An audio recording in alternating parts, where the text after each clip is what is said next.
عێراق دۆڕاو هاندەرانی و هەڵبژاردەیە شۆکران و بەشێکیش ناوبژیوان بە هۆکاری شکستەکەی دەزانن. هەرچەندە هەڵبژاردەی عێراق لە قۆنەغی کۆمەڵەکانی جامی ئاسیای 2023 بە ئاسێکی زۆر بەرزەوە بینرا، بەڵام لە قۆنەغی 16دا ماڵاوایی کرد لە پاڵەوانیەتیەکە. ئەوەش لە کاتێکدایە بە یەکێک لە پاڵێوراوە بەهێزەکان دەبینرا بۆ بردنەوەی ناسناوەکە. شکستەکەی عێراق لەلایەن هەندەران و شیکەرەوەکانەوە لێکدانەوەی جیاوازی بۆ کراوە و هەمووان ناوبژیوانی یاریەکە با هۆکاری سەرەکی ماڵاواییکردنی شێرەکانی ڕافیدەین دادەنێن. یاریزانانی عێراق لە تایمی دووەمی یاریەکەدا ئاسێکی بەرزەوە یاریان کرد و 2 گۆڵیان تۆمار کرد، بەڵام دوای گۆڵی دووەم و ڕاستەوخۆ ئەیمن حوسێنی هێرشبەری عێراق بە کارتی سوور کرا دەرەوە.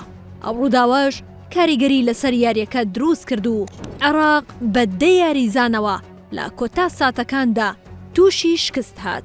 کارتە سوورەکەی ئەیمەنی گۆڵکاری جامەکە زۆرترین کاردانەوەی هەبووە لە تۆڕە کۆمەڵاتیەکاندا، بە شێوەیەک کە بە شایستەی ئەو کارتەی نابین و هەمووان کۆکن لەسەرەوەی کە ئەو یاریزانە بە شێوەیەکی ئاسایی ئاهەنگی گێڕاوە و نەدەبوو کارتی زەردی دووەمی پێ بدرێت.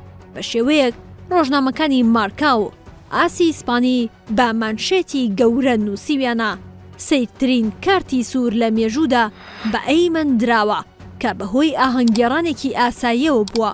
لالایەکی ترەوە چەند سەرچاوەیەک ئاماژیان بۆ ئەوەداوە کە کردنە دەرەوەی ئەیمن بەهۆی ئاهەنگگێڕانەوە نەبووە، بەڵکو دوای تۆمارکردنی گۆڵی دووەم کاتی زۆری کوشتووە و ناوبژیوان 2 جار ئاگاداری کردوتەوە کە بە خێرایی بگەڕێتەوە ناو یاریگا، بەڵام ئەو یاریزانە ڕەتی دەکاتەوە و درەنگتر دەگەڕێتەوە.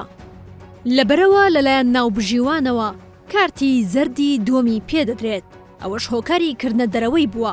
عێراقیەکان دەڵێن عەلی ڕەزای ناوبژیوانی بەڕەچەڵەک ئێرانی هۆکاری ئەو شکستە چاوەڕوان نەکراوەیە و ئاماژە بۆ دەدەن هەر کاتێک ئەو ناوبژیوانە یاریەکی هەڵبژاردەکان بەڕێوە بات ئەوە لە سوودیان نەبووە، چونکە لە مێژوویدا 4 جار ناوبژیوانێتی یاری عێراقی کردووە، لە سەرجەمیاندا تووشی شکست هاتووە.